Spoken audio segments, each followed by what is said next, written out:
नमस्कार, आप देख रहे हैं भारत वर्ल्ड न्यूज और मैं हूं राज यादव। हाल ही में एक पूर्व अमेरिकी खुफिया अधिकारी जॉन किरियाकू ने यह कहा कि अगर भारत और पाकिस्तान के बीच कभी पारंपरिक युद्ध होता है तो पाकिस्तान के पास जीतने का कोई मौका नहीं होगा।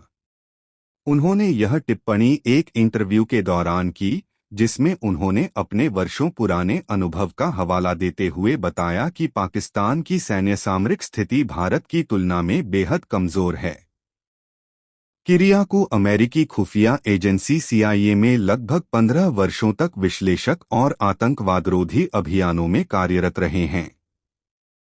उन्होंने कहा कि अगर युद्ध होता है और वह केवल पारंपरिक हथियारों तक सीमित रहता है, यानी उसमें परमाणु हथियारों का इस्तेमाल नहीं होता, तो भारत की जीत लगभग तय मानी जाएगी।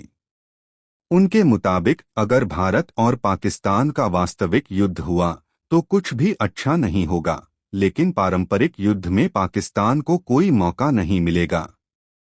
यह बयान अपने आप में बहुत महत्वपूर्ण है, क्योंकि यह न केवल दो परमाणु शक्तियों के बीच पारंपरिक युद्ध की संभावना पर प्रकाश डालता है, बल्कि दक्षिण एशिया की सामरिक स्थिरता, स्ट्रैटेजिक स्टेबिलिटी और शक्ति संतुलन, बैलेंस ऑफ पावर को भी रेखांकित करता है। भारत और पाकिस्तान के बीच शक्ति संतुलन लंबे समय से असमान रहा है। भारत की जनसंख्या, अर्थव्यवस्था और रक्षा बजट पाकिस्तान से कई गुना अधिक है। भारत की सेना विश्व की सबसे बड़ी सेनाओं में से एक है, जबकि पाकिस्तान की सेना आकार में छोटी होने के बावजूद रणनीतिक रूप से आक्रामक रुख अपनाने के लिए जानी जाती है। परंतु पारंपरिक युद्ध में केवल सैनिकों की संख्या ही नहीं, बल्कि आधुनिक हथियार, रसद, लॉजिस्टिक्स, वायुसैन्य संतुलन और संसाधनों की स्थायित्व क्षमता भी निर्णायक होती है। भारत ने पिछले 2 दशकों में अपनी सैन्य शक्ति का व्यापक आधुनिकीकरण किया है। राफेल और तेजस जैसे आधुनिक लड़ाकू विमान, पनडुब्बियां, मिसाइल प्रणाली और नेटवर्क केंद्रित युद्धक रणनीतियां उसे तकनीकी बढ़त प्रदान करती हैं। भारत के पास रणनीतिक गहराई, स्ट्रैटेजिक डेप्थ है, जिसका मतलब यह है कि युद्ध क्षेत्र उसके अपने भूभाग के भीतर गहराई तक फैला हुआ है, जिससे उसे आपूर्ति, ईंधन और रसद में लाभ मिलता है।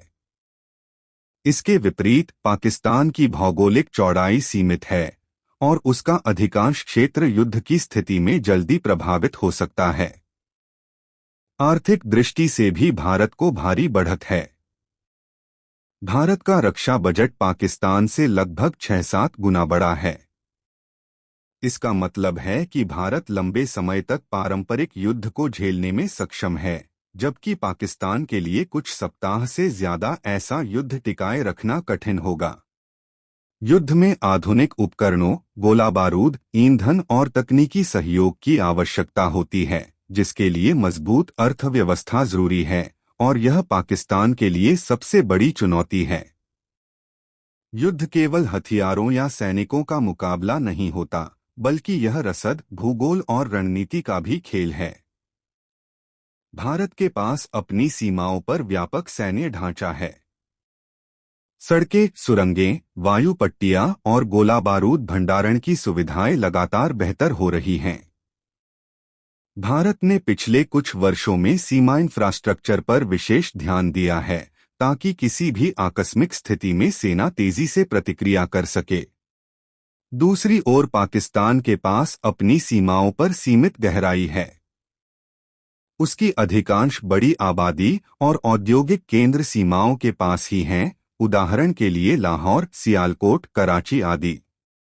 इसका अर्थ यह है कि युद्ध की स्थिति में उसके शहर और उद्योग जल्दी निशाने पर आ सकते हैं। यह भौगोलिक कमजोरी उसे लंबे युद्ध के लिए कमजोर बनाती है। कश्मीर और पश्चिमी सीमा पर पाकिस्तान के पास पहाड़ी इलाकों का लाभ है, परंतु भारत के पास इन क्षेत्रों में बेहतर रसद और उच्च ऊंचाई वाले क्षेत्रों में प्रशिक्षित सेना है।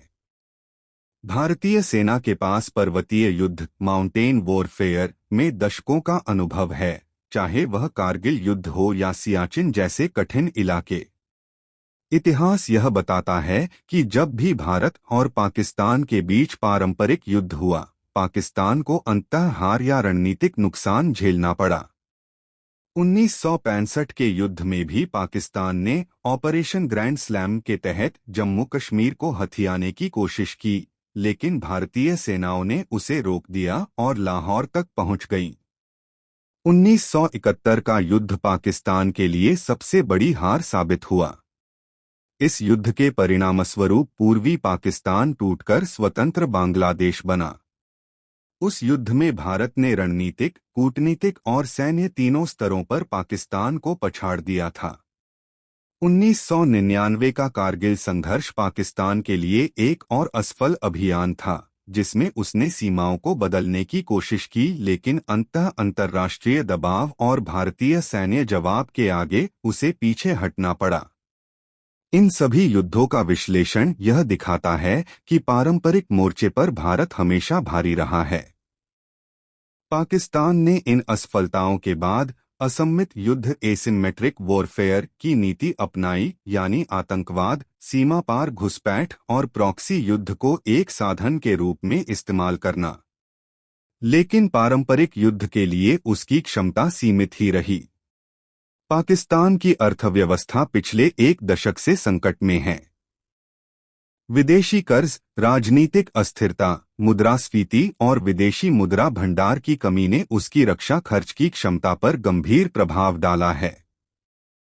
एक पारंपरिक युद्ध में हथियार, ईंधन, रखरखाव, चिकित्सा सहायता और युद्धोत्तर पुनर्निर्माण जैसे खर्च बेहद बढ़ जाते हैं।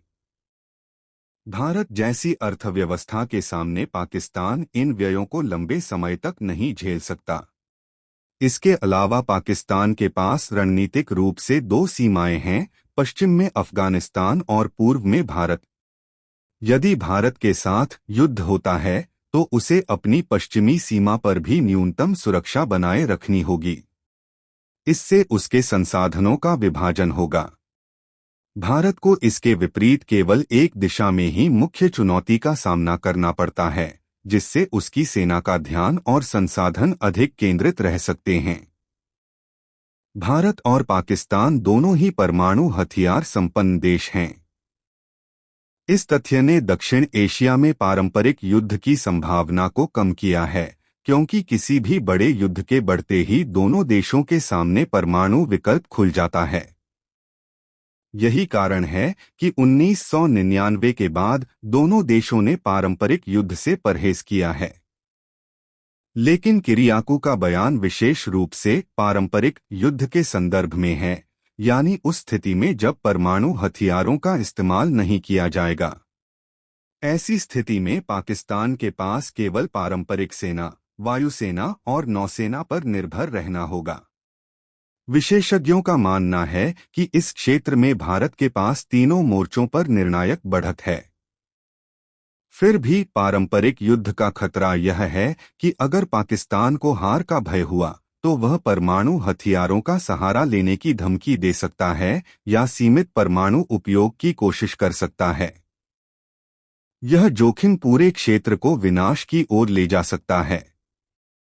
यही कारण है कि किरियाकू ने कहा कि अमेरिका दोनों देशों को यही सलाह देता था कि अगर लड़ाई करनी है तो सीमित और नाभिकीय मुक्त रहो।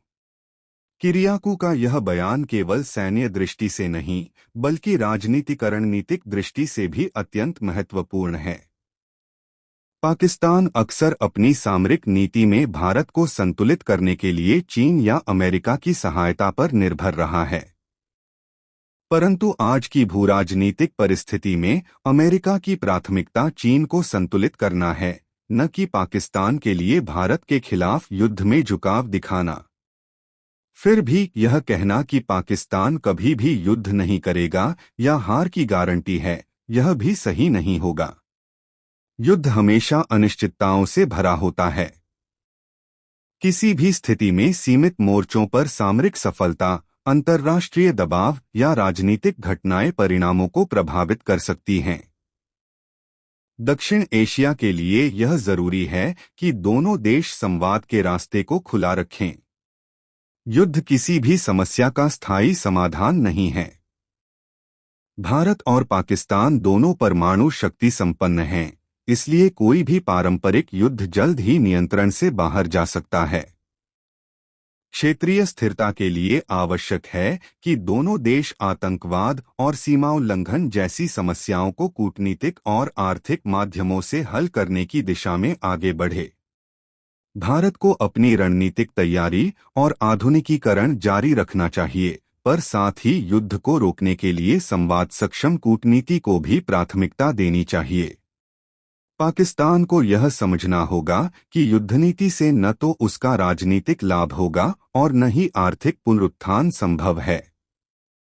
पूर्व अमेरिकी खुफिया अधिकारी जॉन किरियाकू का यह बयान दक्षिण एशिया की सामरिक वास्तविकताओं को उजागर करता है। उनके अनुसार पारंपरिक युद्ध में पाकिस्तान के पास भारत को हराने का कोई मौका नहीं है और यह आकलन इतिहास, भूगोल, अर्थव्यवस्था और सैन्य क्षमता सभी के संदर्भ में काफी सटीक प्रतीत होता है।